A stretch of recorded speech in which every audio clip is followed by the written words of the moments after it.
Hey y'all. So today I am wearing a little bit of orange because we're going to talk about Baker Mayfield and Jesse Bates. I'm happy for Baker. We're going to talk about that. Jesse Bates hasn't signed his franchise tag. We're going to talk about that. So bring the dogs, bring the zoo, bring the jungle, bring the rainforest, bring the SPCA, all of them. Just come on. Let's go. Let's talk about it. Bring a leash too because these people are out of control. Let's go. Football, basketball, baseball, any ball, I'm gonna be there right on the carpet, right on the sideline, giving you the exclusives. Because, baby, D loves sports. Okay, first things up is Baker Mayfield. And what I love about this deal, what I love the most about this deal for Baker Mayfield going to the Carolina Panthers is that the Browns still have to pay $10.5 million of his salary, of the $18.5 million of his salary. The Panthers only have to take care of $5.5 million. And if you look at what Baker Mayfield did at the beginning of the season, him and Joe Burrow had kind of similar numbers. So I was actually tracking their numbers very early on the season and didn't see a whole lot of difference between him and Joe Burrow. And we know Baker Mayfield had the better offensive line, right? Right. So seeing what Baker is going to do, what he can do, what his potential is in Carolina, to me, is a better situation just probably in the locker room. But this is his opportunity. Now, I'm not letting Baker off the hook here because he has a reputation in locker rooms in this organization. And I think this is time for Baker to be humbly engaged, okay? You got a fresh start at a new team with new teammates for the most part. I don't know any of his old teammates carried over in this team in this locker room. I don't know. But take this opportunity to get a fresh start and week one, be prepared to be that starter. I really want him to win that starting job because who does not want to see week one Baker Mayfield and the Carolina Panthers versus the Cleveland Browns and whoever their starting quarterback week one will be. But I want to see that matchup. So Baker, I'm rooting for you to be the starting quarterback in Carolina. So get out there and get it done. Don't talk a whole lot. Just go out there and do work. No one wants you to prove them right that all those things they said about you and the Cleveland locker room are true. Okay, so go out there, be humble, do work, and don't talk a lot about it. But I still think it's funny that Cleveland's paying $10.5 million of his salary to the Cleveland Browns and got like a fifth rounder for him. So ultimately, like a vending machine player. No, I'm kidding. That's not nice. No, but they got, a bag of chips or something. I don't know. For your first rounder, your first rounder. That's crazy. But anyway, that's Cleveland. I'm gonna let Cleveland do what they did. They got what's his name? Lord.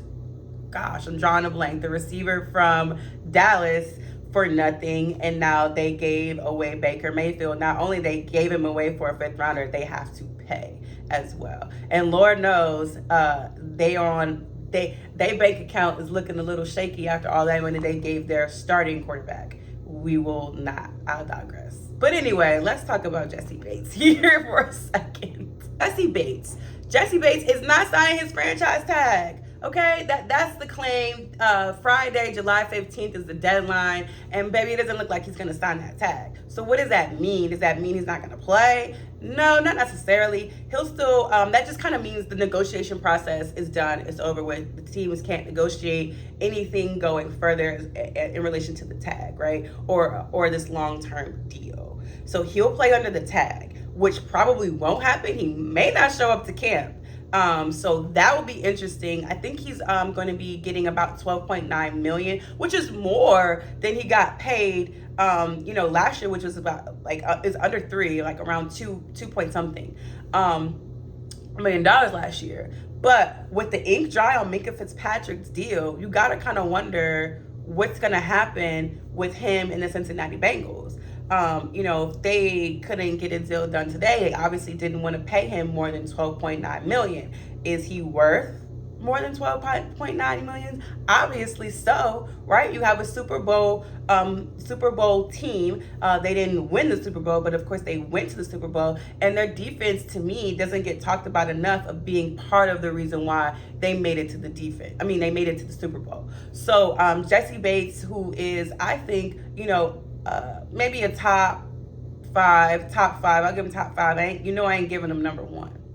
You know I'm not going to do that. So top 5 safety in the league, I think Cincinnati should be a little bit worried about, his preseason workouts, him coming to camp at whatever time he decides to show up, because at this point you don't even know, because people are trying to protect themselves, playing under that franchise tag as much as possible. So I would say the Cincinnati Bengals should figure out a way to take care of him, since they're not going to be doing a long-term deal with him this year. They need to figure out how to protect him and take care of him in the offseason. So good luck to Jesse Bates. I'm not anti-Jesse Bates.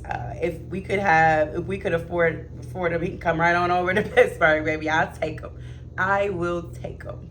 I feel like I left the Ravens up out of this some way, somehow. And I don't have a whole lot to say. I feel like Lamar Jackson has said it all. Him and the Bernard Pollard situation going back and forth. I found it, of course, entertaining like the rest of the world. I'm not going to get too deep into it, because ultimately, it's like, what does it matter? Lamar is still going to go out there and play his game, and everyone's going to talk about how he took Baltimore, to be this winning team that they are known to be, right? So I'm not worried about anything that went online between Lamar Jackson and Bernard Pollard. Like, what does it matter? It really doesn't hold a whole lot of weight.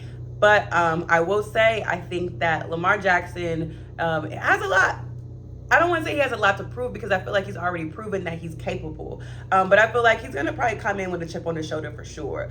Leaving the season the way he did with the injury, never is going to feel great. So when you come back, you're going to have all that energy that you left in the last season, and be ready to go for this season. So I expect great things from Lamar Jackson. I just hope that he doesn't find himself in situations where he's forcing greatness, right? I don't want him forcing things and it not working out for his team. But I think he's smart enough to know better.